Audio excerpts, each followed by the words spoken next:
Shalom, salam damai Kristus untuk kita semua. Romo, suster, bruder, frater, Bapak Ibu yang terkasih, pagi ini Kamis 27 Oktober tahun 2022, hari biasa pekan ke-30 dalam kalender Gereja Katolik. Marilah mendengarkan kitab suci dan merenungkan sabda Tuhan yang diambil dari Injil Lukas bab 13 ayat 31 sampai 35 bersama dengan saya Markus Karyono dari Paroki Santo Stefanus Surabaya. Marilah mempersiapkan hati dan pikiran kita dengan berdoa. Dalam nama Bapa dan Putra dan Roh Kudus. Amin. Allah Bapa yang bertahta di surga, besar kasih-Mu yang telah kami terima di dalam hidup kami sehari-hari. Terlebih hari ini melalui kesehatan, bimbingan, dan perlindungan yang telah kami rasakan. Kami mohon ampun apabila kami secara sengaja maupun tidak sengaja mengabaikan ajaran kasih kepada sesama. Perbaruilah hidup kami melalui sabda-Mu yang kami terima pada hari ini, sehingga kami layak menjadi pewarta-Mu di dalam membawa kabar gembira dengan pengantaraan Kristus, Tuhan dan Juru Selamat kami. Amin. Semoga Tuhan beserta kita sekarang dan selama-lamanya. Inilah Injil Yesus Kristus menurut Lukas. Dimuliakanlah Tuhan. Pada waktu itu, datanglah beberapa orang Farisi dan berkata kepada Yesus, "Pergilah, tinggalkanlah tempat ini, karena Herodes hendak membunuh engkau." Jawab Yesus kepada mereka, "Pergilah dan katakanlah kepada serigala itu, Aku mengusir setan dan menyembuhkan orang pada hari ini dan hari besok, dan pada hari yang ketiga aku akan selesai. Tetapi hari ini dan hari besok dan lusa aku harus meneruskan perjalananku, sebab tidaklah semestinya seorang nabi dibunuh kalau tidak di Yerusalem. Yerusalem, Yerusalem, engkau yang membunuh nabi-nabi dan melempari dengan batu orang-orang yang diutus kepadamu.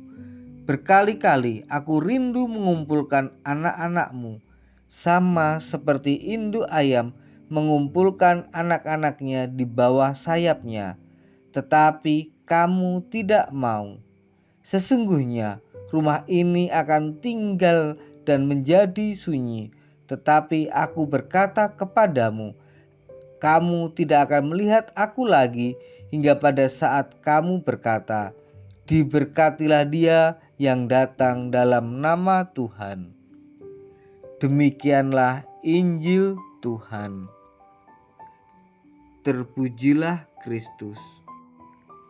Saudara-saudari yang terkasih, bacaan Injil dari Lukas menunjukkan bagaimanakah Yesus harus mati di Yerusalem dan keluhannya terhadap Yerusalem. Sesungguhnya orang-orang Farisi itu sangat membenci Yesus. Mereka menolak kehadiran dirinya di tengah-tengah mereka.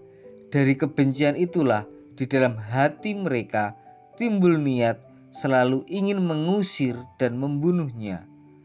Namun dengan tegas Yesus sampaikan kepada mereka bahwa seorang nabi harus dibunuh di Yerusalem. Kata-kata Yesus menunjukkan bagaimanakah ia harusnya mati dan akan bangkit pada hari yang ketiga. Yesus Kristus adalah wujud nyata Allah di dunia ini.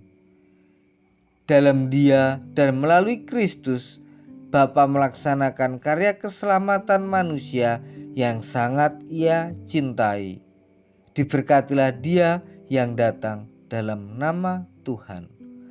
Ungkapan atau ekspresi kasih Bapa bagi semua manusia dapat terlihat dari pernyataan Yesus kepada Yerusalem. Yerusalem, Yerusalem, engkau yang membunuh nabi-nabi dan melempari dengan batu orang-orang yang diutus kepadamu.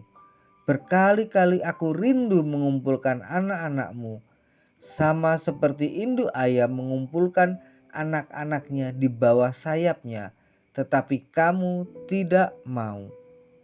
Ayat ini menegaskan bahwa Allah Bapa mau menunjukkan kasih-Nya yang begitu amat besar bagi manusia.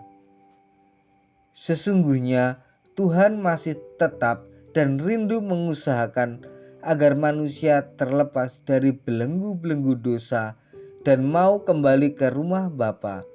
Yesus yang disalib dan menebus dosa-dosa manusia merupakan upaya Tuhan untuk menunjukkan pengampunan bagi orang-orang yang bertobat. Ungkapan Yesus dalam bacaan Injil hari ini mengenai kerinduan Allah untuk menyatukan manusia dalam kasih dan sukacita. Betapa besar kerinduan Allah untuk hidup manusia dalam kedamaian dan keselamatan.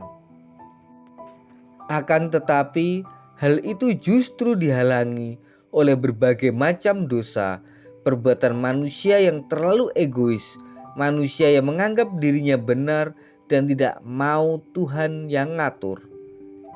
Di atas semua itu, kita harus sadar bahwa Tuhan tidak mau main-main untuk menyelamatkan manusia. Kita manusia yang penuh dosa dan kelemahan ini tidak akan dibiarkannya jatuh di dalam kuasa iblis yang menghancurkan dan menyesatkan. Apakah kita menyadari bahwa Tuhan menyelamatkan kita dari hidup celaka? Marilah kita tutup refleksi renungan hari ini dengan doa penutup.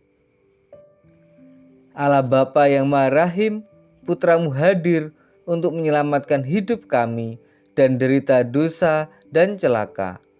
Banyak dosa-dosa kecil yang tidak kami sadari sehingga membuat hati-Mu terluka. Bimbinglah kami dengan Roh Kudus agar kami selalu ingat akan kuasa dan kasih-Mu dalam karya keselamatan, sebab Engkaulah Raja yang mulia dan berkuasa, kini dan sepanjang segala masa. Amin. Dalam nama Bapa dan Putra dan Roh Kudus. Amin. Selamat pagi, berkah dalam. Selamat beraktivitas. Semoga Tuhan memberkati. Amin.